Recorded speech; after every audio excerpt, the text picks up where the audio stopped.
Përshëndetje të gjithëve, si gjithmonë është kënaqësi dhe emocion i veçantë që t'jem me ju. Dhe duhet thënë që çdo rrugtim ka fillimin dhe fundin e tij. Dhe sot unë jam këtu padyshim për t'i vënë një fund këtij rrugtimit që kemi bërë së bashku në 7 vite, por me gjurmë të jashtëzakonshme për Ministrinë e Infrastrukturës dhe të Energjisë dhe padyshim për ndërtimin e një Shqipërie europiane. Dua të them se kam qenë me fat që këtë rrugtim e kam bërë me ju, me burra dhe gra të përkushtuar për të realizuar vizionin e një liderit madh siç është Edi Rama, për të realizuar çdo premtim të programit politik të Partisë Socialiste dhe të Qeverisë Shqiptare. Më vjen mirë që gjatë këtij rrugtimi jemi përballur me vështirësitë, të cilat padyshim kanë qenë sfiduese, por na kanë bërë më të fortë, dhe çka është më e rëndësishmja, kanë ngritur ndër ju skuadrën më të mirë, më profesionale dhe skuadrën më frymëzuese të administratës shqiptare, dhe këtë e them me plot gojën pasi e thon kolegët e mi. Ministria e Infrastrukturës dhe Energjisë është një shembull për t'u marrë se si një skuadër e përkushtuar ja del që të çojë përpara punë, projekte, vepra të cilat mendoheshin të parealizueshme. Tani nuk më ndihmon fare për të thënë të drejtën t'ju shoh përballë me emocion, kështu që Lilika Enkeleda. Kjo skuadër ka një fat të madh sot, pasi në krahun tim është ulur një prej jush. Dhe do desha të thoja 2 fjalë për sa i përket ngritjes kapaciteteve njerëzore, për sa i përket kapitalit human, që për qeverinë shqiptare janë aseti më i rëndësishëm. Aseti më i rëndësishëm dhe më i pa zëvendësueshëm. Dhe në krahun tim, unë sot kam ministrin e ri, i cili sapo është betuar, sapo ka nisur një rrugtim shumë të rëndësishëm, por dua të them 2 fjalë për Enea, pasi kam dëgjuar 3-4 ditët e fundit, ashtu siç kam dëgjuar muajt e fundit, të pavërteta, gjysmë të vërteta edhe gënjeshtra. Enea Karakaçin e kam njohur në këtë ministri, e kam gjetur këtu për të thënë drejtën, në dhjetor të vitit 2018, edhe pavarësisht se kishim punuar edhe më parë bashk, për shkak të detyrës time të mëparshme si drejtuese e navigimit ajror shqiptar. Enea është rritur në këtë ministri, ka kaluar nivele të ndryshme, duke u kthyer kështu në një provë të gjallë të zhvillimit të aseteve të administratës publike, dhe se si vizioni i Edi Ramës sot ka arritur pikërisht aty ku duhet të arrijë një administratë europiane për të nxjerrë drejtuesit politik, siç janë ministrat, nga vetë radhët e kësaj administrate. Enea nuk është as shoku im, as e kam sjellun, por e kam gjetur këtu, dhe unë them se Enea duhet jetë një frymëzim për secilin nga ju, pasi tek Enea çdo burrë dhe çdo grua i ulur në këto karrike duhet shikoj progresin e vetes së tij. Duhet shikoj se si mund të jepet mundësia për të pasuar atë që do të ngrej Enea në ditët në vazhdim. Megjithatë, para se të jap fjalën dhe para se të bëj një përmbledhje të punëve që kemi bërë së bashku, ashtu siç e do tradita gjatë prezantimit, do desha të thoja shkurt për herë të parë disa fjalë për atë çka ka ndodhur dhe atë çka është thënë në muajt e fundit. Kam marrë vendim personal me vullnet të lirë që të hesht për një çështje juridike, pasi unë besoj se çdo çështje juridike nuk zgjidhet as në mediat sociale, as në banaqet mediatike, por duhet ketë rrjedhën e saj, ashtu siç e parashikon kushtetuta, kodet apo ligjet në fuqi. Kam vendosur ndryshe nga shumë të tjerë të mos analizoj, të mos shaj anatemoj dhe të jem konsistente, në qëndrimin tim për sa i përket drejtësisë. Nëse do t'i ktheheni deklaratave të mia publike për drejtësinë, nuk do gjeni kurrë asnjë deklaratë që të kundërshtoj tjetrën. Unë besoj se drejtësia duhet të jetë e lirë dhe e pavarur. Unë besoj se drejtësia e re si produkt i reformës në drejtësi, si produkt i vizionit e Edi Ramës dhe të Partisë Socialiste, si produkt i një Shqipërie europiane, duhet të vazhdoj të jetë frymëzimi i këtij vendi, pasi ajo reform u krye për t'i kthyer besimin qytetarëve tek një drejtësi e drejtë dhe e pavarur.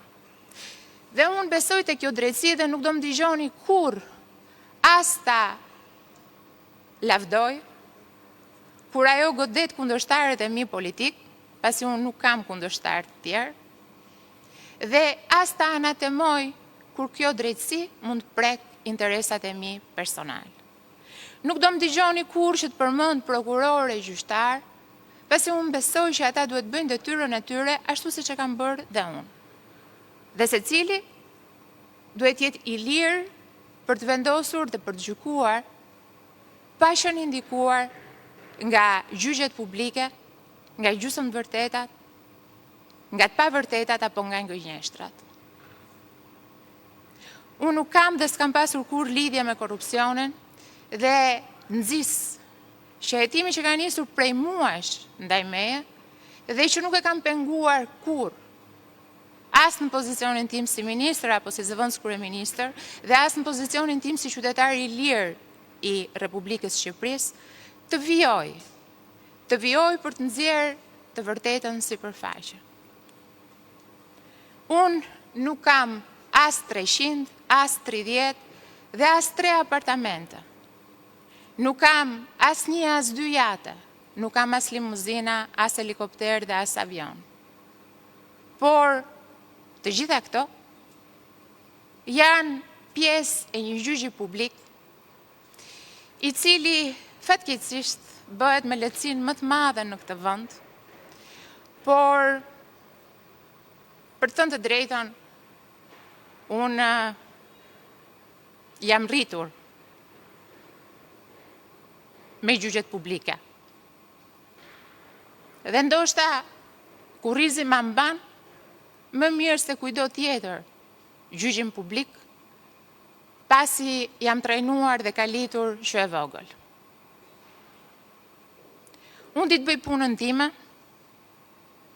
sigurisht se cili ka mënyrën e tij, jam munduar të bëj më të mirë, ndoshta mund ta bëja më mirë dhe këtë nuk e vë ndyshim fare. Por as nuk e kam penguar drejtësinë dhe as nuk do ta pengoj kurrë drejtësinë tek e cila unë besoj dhe të cilën e kam mbështetur si pjesë integrale e një Shqipërie europiane. Më vjen keq që situata ime personale ka krijuar vonesa në proceset jetësore që Ministria e Infrastrukturës dhe Energjisë duhet performoj. Më vjen keq që kam ngarkuar qeverinë shqiptare në këto muaj me një peshë që nuk e meriton, për shkak të gjithë rezultateve që kjo qeveri ka sjellë në këto 12 vite. Më vjen keq që është ndikuar qetësia juaj personale, e familjarëve tuaj, dhe padyshim më vjen keq për ditët dhe muajt e humbur në procese të rëndësishme që duhen çuar menjëherë përpara. Detyra që Enea ka si ministër i ri i kësaj ministrie ku ai vetë është rritur dhe ka ardhur këtu shumë para se të vija unë, është që me ju në krah, me një skuadër të jashtëzakonshme drejtuese siç kjo ministri ka, duke nisur nga Engeleta Muçaj, Hantim Bonati, Edona Bilali, Eri Sulo, apo dhe sekretari i përgjithshëm, Beskadiu, unë mendoj se ju do ta kapërceni të gjithë këtë situatë, duke më lënë mua që të vazhdoj rrugtimin tim, atjetër politik, por edhe personal, për të ndjerë një të drejtë dhe një të vërtet në dritë. Kemi transformuar së bashku sektorin energjetik. Çdo ditë, pavarësisht situatave, vetëm lajme të mira vijnë nga ai sektor dhe duket e pabesueshme se si një grush njerëzish, vetëm me dëshirën dhe vullnetin e mirë, ja kanë dalë që të ndryshojnë katërcipërisht realitetin energjetik shqiptar. Nga 45% humbje në më pak se 16 për të shkuar deri në nivelet europiane ashtu siç kemi premtuar. Kemi arritur të rrisim ndjeshëm kapacitetet prodhuese të vendit tonë, duke diversifikuar portofolin nga vetëm hidro në eolik dhe solar. Kemi arritur që të ngrem bursën e parë shqiptare energjetike, e cila gjatë vitit 2025 ka arritur të tregtojë 42% më shumë volume krahasuar me vitin 2024. Kemi arritur të edukojmë qytetarët me eficiencën energjetike. I kemi bërë pjesë të politikave tona. Dhe shumë prej tyre kanë përfituar duke e kuptuar se në të vërtet nuk vlen vetëm të prodhosh, po vlen edhe ta ruash energjinë. Kemi kapërcyer situatat i jashtëzakonshme të krizave energjetike si ajo e vitit 2022 dhe kemi qëndruar në këmbë, madje duke pasuar vetëm 2 vite më vonë uljen e çmimit të energjisë elektrike për konsumatorët familjarë për herë të parë.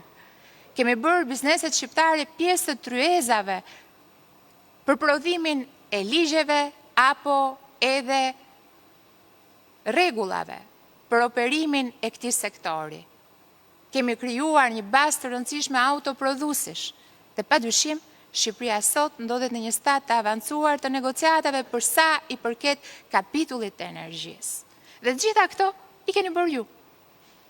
Dhe të gjitha ata punonjës të cilët janë rreshtuar në krahun tuaj ashtu siç jeni rreshtuar dhe ju për 7 vite në krahun tim.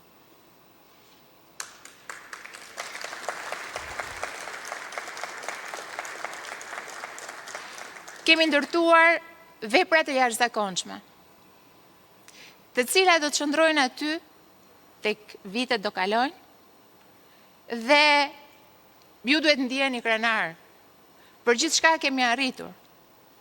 Për transformimin e aeroportit Tiranës dhe për ndërtimin e aeroportit të Vlorës, që me shumë kënaqësi dje parë se ishte hapur thirrja për punësimin e punonjësve të parë në atë aeroport. Kemi ndërtuar rrugë, autostrada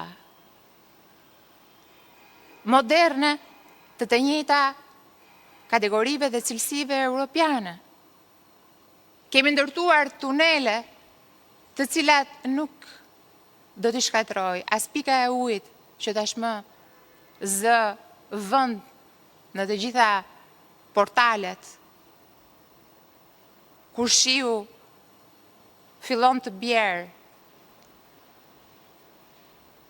Dhe asgjë nuk do të fshi punën tuaj dhe gjithçka ju keni bërë deri më sot.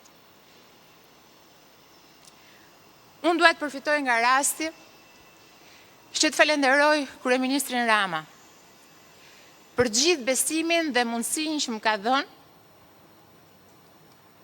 në këto vite, por mbi të gjitha për shembullin që ka krijuar me mënyrën e tij të leadershipit. Ka qenë e lehtë për gjithë ne, të cilët kemi qenë pjesë e ekipit të tij në fillimin e viteve 2000, disa prej të cilëve janë edhe këtu përballë meje, që të ndjekim shembullin e tij se si frymëzohen njerëzit që punojnë me ty, se si ti atyre i jep besim dhe ata atë besim duhet ta kthejnë në rezultate. Jam munduar të ndjek shembullin e tij me ju dhe me gjithë ata që kanë punuar me mua në këto vite, dhe për të thënë të drejtën, është shkolla më e mirë, nga e cila kanë dalë drejtues të aftë, kanë dalë udhëheqës politik, frymëzues dhe padyshim njerëz të cilët e duan Shqipërinë dhe sakrifikojnë pa asnjë lloj dyshimi për të mirën e madhe. Unë do desha që mos të thoja më tepër për Eneën, sepse ju Eneën e njihni më shumë se unë, për të thënë të drejtën. Shumë prej jush ka punuar këtu në këtë ministri me Eneën para se të vija unë. Dhe fati i madh i Eneës është që i ka prekur pothuajse të gjitha nivelet e drejtimit, deri sa ai shkoi për drejtuar një nga ndërmarrjet më të mëdha të vendit, Oshen, e cila tashmë e transformuar sipas modelit evropian, e ndarë me ndërmarrje BIA, ishte shumë më sfiduese për t'u drejtuar. Dhe unë them pa frikë se mënyra e tij e të quarit përpara të gjithë politikave që ne kemi zhvilluar brenda OSHE-s, kapaciteti i tij profesional dhe njohja e thellë e sistemit energjetik, por dhe administratës shqiptare, ishte një sukses i garantuar. Tashmë, Enea do mbajnë në supet e tij një peshë akoma më të rëndë, por unë jam e sigurt se zgjedhja që kryeministri Rama ka bërë për t'i dhënë drejtimin e Ministrisë Infrastrukturës dhe të Energjisë Enea Karakaçit është zgjedhja më e mirë për të çuar punët përpara, për të hapur projekte të reja, për të përmbushur të gjitha angazhimet që kemi marrë ndaj Bashkimit Evropian dhe mbi të gjitha për të mbajtur këtë skuadër, po kaq të motivuar dhe kaq të frymëzuar dhe për të mos ta humbur pozicionin e shembullit më të mirë të administratës shqiptare. Shumë faleminderit.